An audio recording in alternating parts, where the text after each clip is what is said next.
Friends, good morning. कैसे हैं आप सब? उम्मीद है कि आप सब बिल्कुल ठीक ठाक होंगे, स्वस्थ होंगे। तो फिर आ जाइए, मैं पिंकी कौशिक आप सबका स्वागत करती हूँ आपके अपने channel learn with Pinky Kaushik पर। तो आज हम अपने चैनल पर करेंगे मार्केट, बाज़ार का टॉपिक, ठीक है।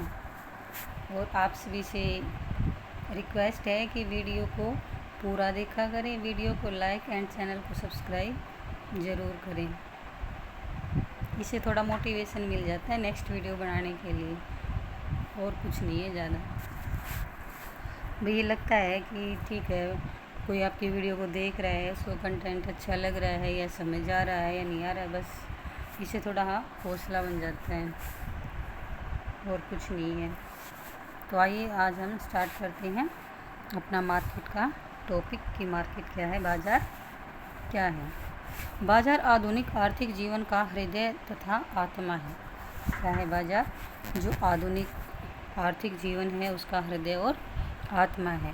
बिना बाज़ार के उत्पादकों और उपभोक्ताओं की गतिविधियों का कठिनाई से ही कोई अर्थ है। मतलब बाज़ार नहीं है तो क्या कहा है कि जो उत्पादक हैं, जो फर्म्स हैं, जो चीज़ों को बनाती हैं, ग्रो करती हैं, और जो उपभोक्ता हैं, बेचने खरीदने वाले, उनके लिए ही कोई कठिनाई से उनकी गतिविधियों का कोई अर्थ हो, ठीक है।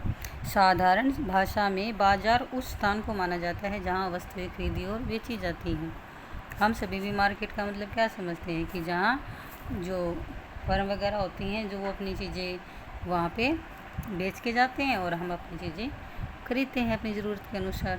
किंतु अर्थशास्त्र में बाजार शब्द का अर्थ एक विशेष स्थान से नहीं है, बल्कि यह एक तंत्र है जिसके माध्यम से क्रेता तथा विक्रेता एक दूसरे के संपर्क में आते हैं।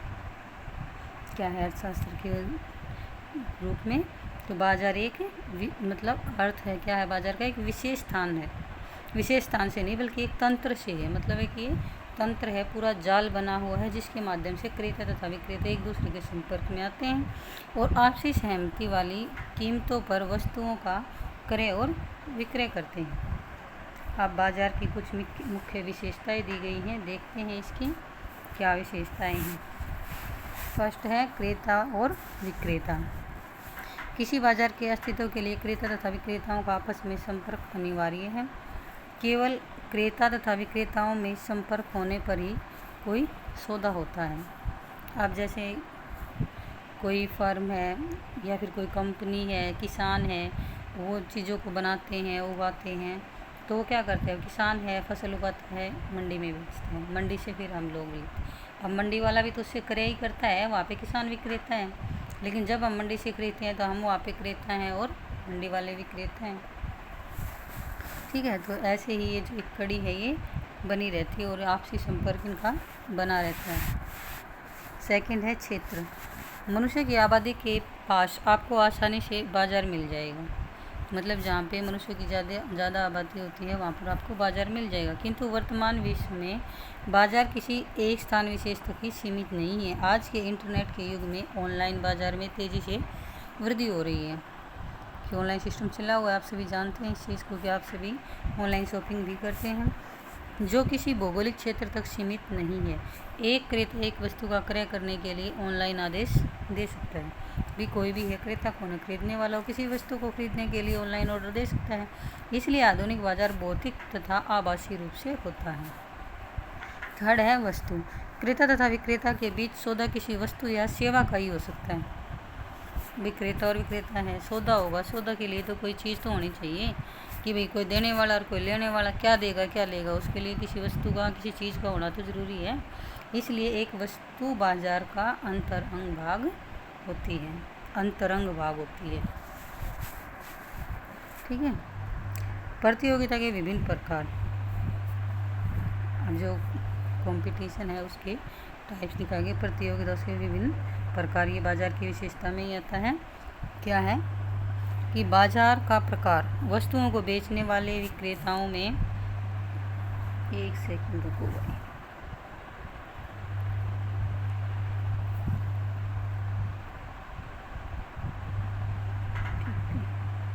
ये तो बार बार कोई कॉल या मैसेज आता ही रहेगा बीच में, बार बार। स्टार्ट करते हैं। बाजार का प्रकार वस्तुओं को बेचने वाले विक्रेताओं में प्रतियोगिता की मात्रा पर निर्भर करता है। इस चीज़ पर करता है, प्रतियोगिताओं की मात्रा पर निर्भर करता है।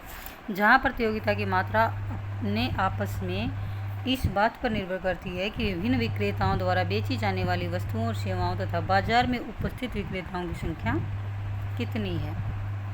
कि जो भाई बाजार में जो विक्रेता हैं उनकी संख्या कितनी है, और जो आप मतलब विभिन्न विक्रेताओं द्वारा बेची जाने वाली वस्तुओं और सेवाओं वो कितनी मात्रा में है। तो प्रतियोगिता के लिए ये सारी चीज़ें इस चीज़ पर डिपेंड करती हैं। नेक्स्ट है हमारा मुद्रा सौदे। आज के विश्व में मुद्रा विनिमय का माध्यम है।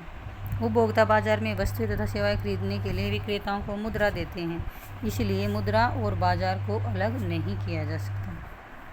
अब हम देखेंगे आगे नेक्स्ट विभिन्न प्रकार के बाजार रूपों का आधार क्या है। ठीक है, विभिन्न प्रकार के बाजार तथा कुछ विशेषताओं के आधार पर हो सकते हैं। इनमें से कुछ विशेषताएं हैं जैसे कि फर्मों की संख्या। बाजार में फर्मों की संख्या किसी फर्म का वस्तु की कीमत पर नियंत्रण की मात्रा का संकेत देती है। उदाहरण के लिए, यदि बहुत सी फर्म एक दूसरे के साथ प्रतियोगिता कर रही होती हैं तो एक फर्म बाजार पूर्ति के एक थोड़े से भाग की पूर्ति करती है और इसलिए यह बाजार पूर्ति को प्रभावित नहीं कर सकती। परिणाम स्वरूप कीमत को भी बहुत अधिक नहीं प्रभावित कर सकती। इसी प्रकार यदि बाजार में केवल एक ही फर्म है तो बाजार पूर्ति की अकेली ही निर्धारक होगी, अतः कीमत पर अधिक मात्रा में नियंत्रण रख सकती है। अगर फर्म एक है तो वो कीमत पर भी नियंत्रण रख सकती है और वो अकेली ही बाजार पूर्ति की निर्धारक होगी। अब है फर्मों के प्रवेश तथा बहिर्गमन की स्वतंत्रता। अब क्या है, मार्केट में जो फर्म है उनका आने जाने की स्वतंत्रता है कि भाई कोई भी फर्म है वो मार्केट में आ सकती है, अपनी चीज़ें बेच सकती है। ठीक है, और जब चाहे तब अपने आप वहाँ से बाहर कर सकती है या वहाँ से जा सकती है। यदि कोई फर्म बाजार में बिना किसी हानि के आसानी से प्रवेश कर सकती है अथवा बाजार को छोड़कर जा सकती है तो कीमत स्थिर होगी और दीर्घकाल में केवल सामान्य लाभ ही प्राप्त होंगे। यदि नई फर्मों के प्रवेश पर पाबंदी है तो वर्तमान फर्मों के नियंत्रण की मात्रा अधिक होगी। अगर प्रवेश पर बंदी होगी, कोई भी अपनी मर्जी से नहीं आ सकेगा, तो जो वर्तमान में जो फर्में हैं उनकी जो मात्रा है वो अधिक होगी, नियंत्रण की मात्रा अधिक होगी तथा अधिक लाभ की संभावना में भी वृद्धि होगी, क्योंकि इस स्थिति में फर्मों में प्रतियोगिता कम होती है। नेक्स्ट है हमारा उत्पाद विभेद की मात्रा। इसका सामान्य अर्थ यह है कि किसी फर्म द्वारा प्रस्तुत की गई वस्तु कितनी अनन्य है। जितनी अधिक मात्रा में अनन्यता अथवा उत्पाद विभेद की अधिक मात्रा होगी, फर्म के कीमत निर्णयों पर उतनी ही अधिक नियंत्रण होगा। यदि विभिन्न फर्मों द्वारा प्रस्तुत की गई वस्तुएं समरूप होती हैं तो व्यक्तिगत फर्मों पर कीमत निर्धारण में नियंत्रण कम हो जाता है, क्योंकि जब वस्तुएं सेम होती हैं तो जो बड़े उद्योग होते हैं या उद्योगों द्वारा फर्मों द्वारा जो चीज़ें हैं, जो वस्तुएं हैं, उनकी कीमत निर्धारित की जाती है। जो फर्में हैं वो अपने आप कीमत निर्धारित नहीं करती, जो उद्योग हैं वो उनकी कीमत निर्धारित करते हैं। अब आगे हम देखेंगे बाजार संरचना के विभिन्न रूप। ऊपर वर्णित विशेषताओं के आधार पर हम विभिन्न बाजारों को निम्न चार्ट में दिखाए गए भागों में वर्गीकृत कर सकते हैं। अब जो बाजार की बनावट है, जो ढांचा है, वो क्या है, उसको दो भागों में विभाजित किया गया है, पूर्ण बाजार और अपूर्ण बाजार। फिर अपूर्ण बाजार को 3 भागों में विभाजित किया गया है, एकाधिकारात्मक प्रतियोगिता और अल्पाधिकार। विक्रेताओं के मध्य प्रतियोगिता के आधार पर हम कह सकते हैं कि एकाधिकार में कोई प्रतियोगिता नहीं होती। भी एकाधिकार है, अगर किसी का किसी फर्म पर अकेले का अधिकार है तो वहाँ कोई फर्म है जो बाजार पूर्ति कर रही है तो वहाँ पे प्रतियोगिता नहीं होगी, क्योंकि वो अकेला ही है वहाँ पे। परंतु पूर्ण प्रतियोगिता में प्रतियोगिता की मात्रा अधिकतम होती है, क्योंकि वहाँ पे बहुत सारी फर्में होती हैं। अल्पाधिकार तथा एकाधिकार प्रतियोगिता इन दोनों चरम सीमा बाजार रूपों के बीच में होते हैं। जैसे देखिए, जो पूर्ण प्रतियोगिता है और एकाधिकारात्मक प्रतियोगिता है, ठीक है। ये फिर अल्पाधिकार है, द्वैधाधिकार, एकाधिकार। द्वैधाधिकार क्या है? अल्पाधिकार का एक छोटा रूप है, मतलब उससे भी छोटा। नेक्स्ट अब हम देखेंगे पूर्ण प्रतियोगिता। पूर्ण प्रतियोगिता क्या है? बाजार की किसी दूसरी संरचना के समान पूर्ण प्रतियोगिता को इसकी विशेषताओं के आधार पर परिभाषित किया जा सकता है। पूर्ण प्रतियोगिता एक बाजार का रूप है, ठीक है, जिसमें क्रेता और विक्रेताओं की एक बड़ी संख्या होती है। पूर्ण प्रतियोगिता में क्या होता है? एक बड़ी संख्या होती है जो समरूप या एक जैसी वस्तुओं का उद्योग द्वारा निर्धारित कीमतों पर क्रय और विक्रय करती हैं। क्या करती हैं ये? पूर्ण प्रतियोगिता में जो क्रेता और विक्रेता हैं उनकी संख्या बड़ी होती है और जो वस्तुएं होती हैं उनकी वो समरूप होती है, मतलब समान होती है, एक जैसी होती हैं। और वो क्रय विक्रय किस पे करती हैं? उद्योग द्वारा निर्धारित कीमतों पर क्रय विक्रय करती हैं। यहाँ उद्योग ऐसी फर्मों का एक समूह है जो एक समान वस्तुओं का उत्पादन करती हैं। अब हम पूर्ण प्रतियोगिता की विशेषताएं देखेंगे। क्रेता और विक्रेताओं की संख्या बड़ी। क्या होता है पूर्ण प्रतियोगिता में? क्रेता और विक्रेताओं की संख्या ज़्यादा होती है। एक पूर्ण प्रतियोगी बाजार में क्रेताओं और विक्रेताओं की एक बड़ी संख्या होती है। उदाहरण के लिए यदि कोई अकेली फर्म कीमत में वृद्धि का प्रयास करती है तो दूसरी फर्मों की एक बड़ी संख्या उसी प्रकार की वस्तु कम कीमत पर बेच रही होती है, इसलिए इस विशेष फर्म की मांग घट जाती है। क्या होता है? यदि कोई फर्म है वो अपनी चीज़ की कीमत बढ़ा रही है और जो अदर फर्म्स हैं वो उस चीज़ की कीमत को अगर कम कर रही, मतलब कम कीमत पर बेच रही हैं, तो क्या होगा? जो उसकी मांग है वो फर्म की वो घट जाएगी। अब कौन लेगा? जब समान चीज़ें हैं, सेम थिंग्स हैं जो, तो उनके में कौन लेगा? अगर कोई महंगी करके बेचेगा तो उनको वो तो दूसरी फर्म से ही लेंगे।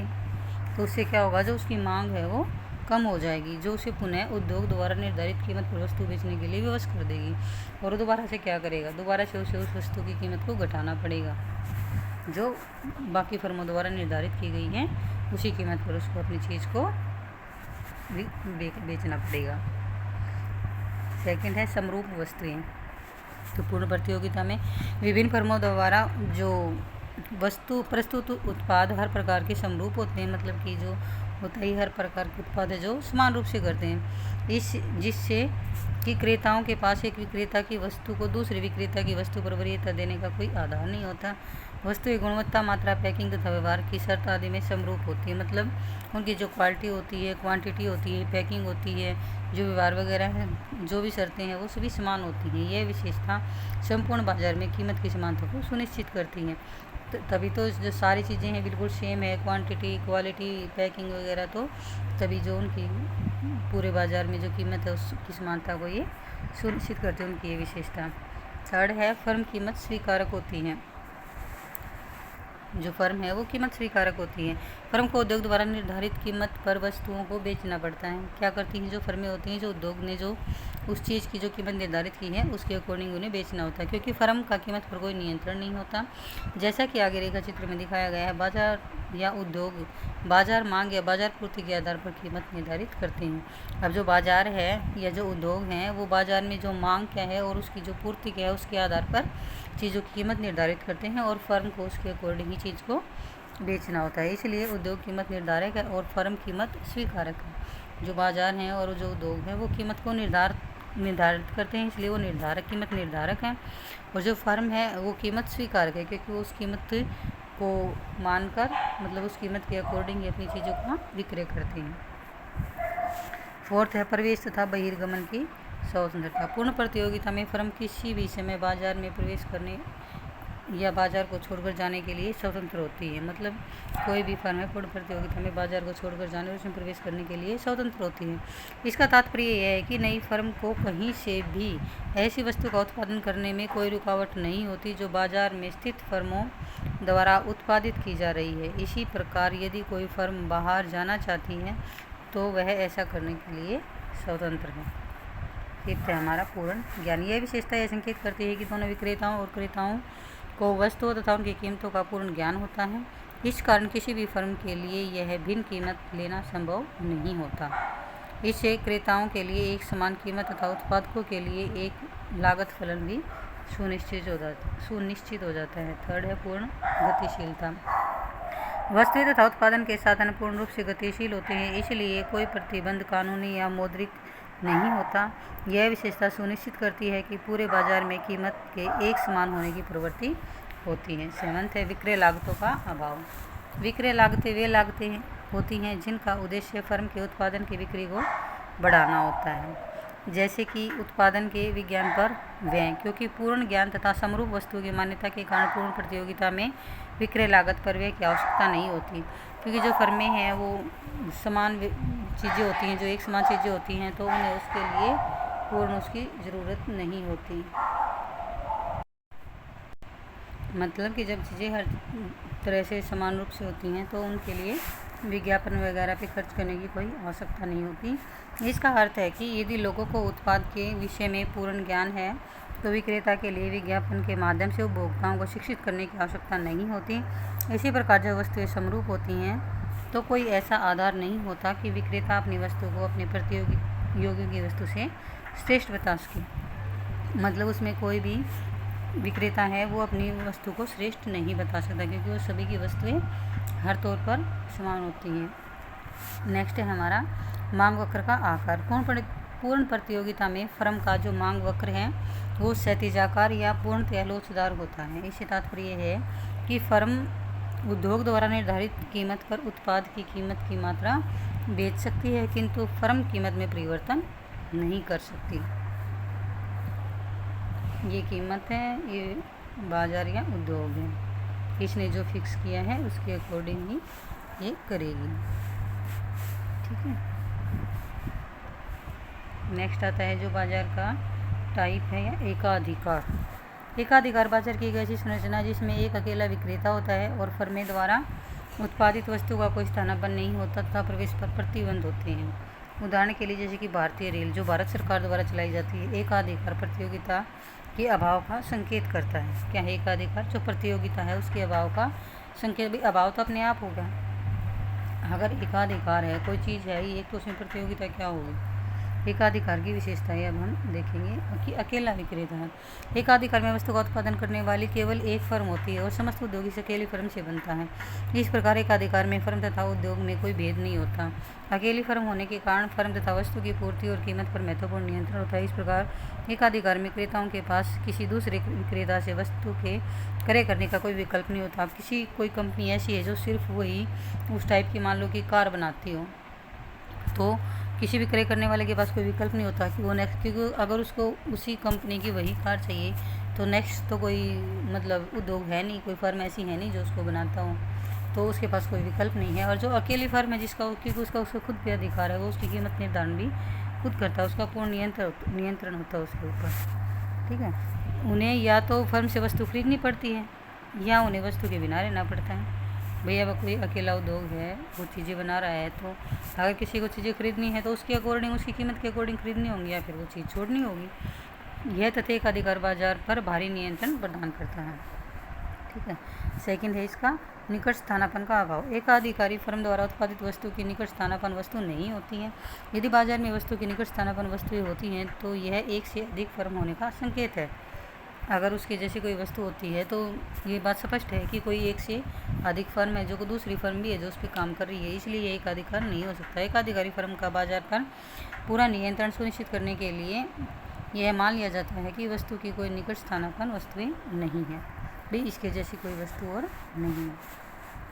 थर्ड है प्रवेश में रुकावट। एकाधिकार तभी हो सकता है जब एक नई फर्म में प्रवेश में भारी रुकावटें होती हैं। भी एकाधिकार तभी हो सकता है जब दूसरी किसी कंपनी को ऐसा कोई चीज़ें बनाने का अथॉरिटी या लाइसेंस ना मिले, वो अकेली फर्म होती है या फिर वो कोई ऐसी कंडीशंस या रूल बना दे।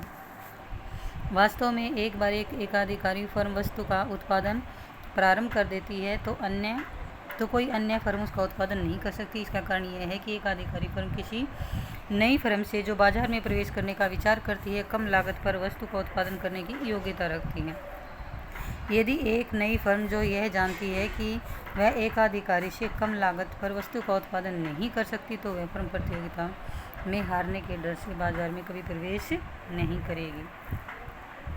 इसी प्रकार एकाधिकारी फर्म जो दीर्घकाल से कार्य कर रही है अपने ग्राहकों में ख्याति प्राप्त कर चुकी होती है और इसका अपने लाभ के लिए प्रयोग करने में अच्छी स्थिति में होती है। एक नई फर्म को इसे प्राप्त करने के लिए अधिक समय लगेगा, इसलिए वह बाजार में प्रवेश करने में रुचि नहीं रखती।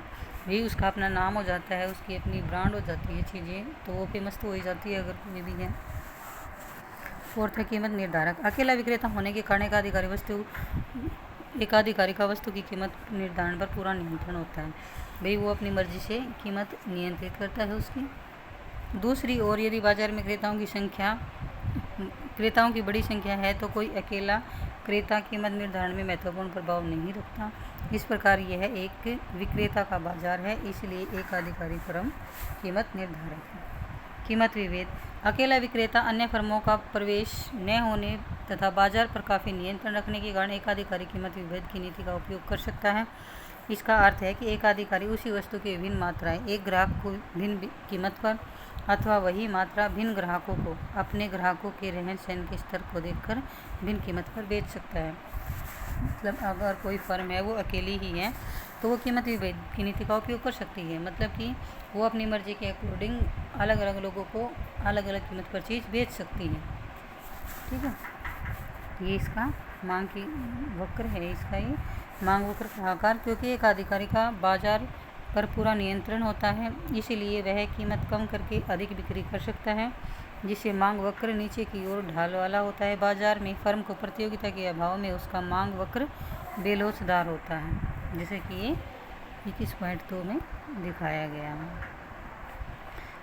थर्ड है हमारा एकाधिकारात्मक प्रतियोगिता। वो तो हमारा एकाधिकार प्रतियोगिता, ये है एकाधिकारात्मक प्रतियोगिता। एकाधिकारात्मक प्रतियोगिता बाजार की एक ऐसी संरचना है जिसमें बाजार में वस्तु के विक्रेताओं की एक बड़ी संख्या होती है। इसमें क्या होता है, वस्तु के विक्रेताओं की एक बड़ी संख्या होती है, किंतु प्रत्येक विक्रेता का उत्पादन दूसरे विक्रेता के उत्पादन से किसी रूप में भिन्न होता है। अब हमने पूर्ण प्रतियोगिता में देखा जो सभी जो उत्पादक हैं उनकी वस्तुएं सेम होती हैं। एकाधिकार में हमने देखा कि वो फर्म अकेली ही होती है, कोई अदर फर्म नहीं होती उस चीज़ को उत्पाद करने वाली।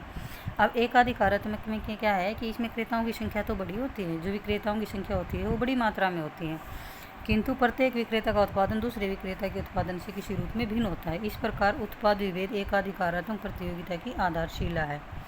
एकाधिकारात्मक प्रतियोगिता एकाधिकार तथा पूर्ण प्रतियोगिता का मिश्रण है, इसीलिए इसे एकाधिकारात्मक प्रतियोगिता भी कहते हैं।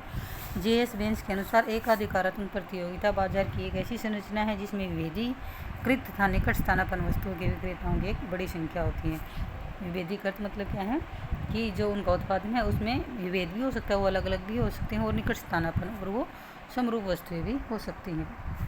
उदाहरण जैसे कि रेस्टोरेंट है, दंत मंजन का बाजार आदि। अब है एकाधिकारात्मक प्रतियोगिता की विशेषताएं क्या है। जो एकाधिकारात्मक प्रतियोगिता है जा रहे इसकी विशेषताएं क्या है। फर्मों की बड़ी संख्या। एकाधिकारात्मक प्रतियोगिता में फर्मों की बड़ी संख्या होती है जो निकट संबंधित वस्तुओं की बिक्री करती हैं। इस प्रकार किसी विशेष फर्म का नियंत्रण एकाधिकार की तुलना में कम हो जाता है। भाई किसी जो विशेष फर्म का नियंत्रण नहीं हो पाता क्योंकि इसमें ज़्यादा फर्में शामिल होती हैं। उत्पाद विभेद एकाधिकारात्मक प्रतियोगिता की एक महत्वपूर्ण विशेषता है। यह अंतर गुणवत्ता, पैकिंग, रंग आदि के आधार पर हो सकता है। मतलब जो चीज़ों में विभेद करता है, कोई पैकिंग अलग कर देगा, कोई इसकी क्वालिटी में कर देगा, कोई इसके रंग पे विभेद कर सकता है, अथवा यह अंतर केवल अवगम हो सकता है। उदाहरण के लिए आपने दंत मंजन के विभिन्न प्रकार देखे होंगे। यद्यपि वे विभिन्न दिखाई देते हैं, स्वाद भी भिन्न होता है, परंतु उत्पाद का उपयोग समान होता है। ठीक है, अब देखिए विक्रय लागत। एकाधिकारात्मक प्रतियोगिता में फर्म ग्राहकों को आकर्षित करने के लिए अपनी वस्तु को बेचने के लिए अपनी वस्तु के विज्ञापन पर काफ़ी व्यय करती है, और प्रत्येक फर्म विज्ञापन के माध्यम से ही अपनी वस्तु की बिक्री को बढ़ाना चाहती है। क्या करते हैं, वो विज्ञापन करते हैं, उन चीज़ों की एडवर्टाइजमेंट करते हैं ताकि वो अपनी जो चीज़ें हैं उनकी कीमत को बढ़ा सकें। उनको अच्छा दिखाने के लिए ये चीज़ें करते हैं, वो विज्ञापन वगैरह देते हैं, जिसके लिए उसे अपनी उत्पादन लागत के अलावा कुछ अतिरिक्त लागत वहन करनी पड़ती है। अगर वो एडवर्टाइजमेंट करते हैं तो उसके लिए उन्हें अलग से लागत लगानी पड़ती है, अलग से खर्चा करना पड़ता है। फोर्थ है गैर मूल्य प्रतियोगिता। एकाधिकारात्मक प्रतियोगिता में कभी कमी फर्में बिना कीमत में परिवर्तन किए एक दूसरे के साथ प्रतियोगिता करती हैं। वे बहुत सी बिक्री को बढ़ाने वाली योजना प्रारंभ करती हैं, जैसे कि उपहार योजनाएं अथवा विज्ञापन के माध्यम से प्रतियोगिताएं करती हैं।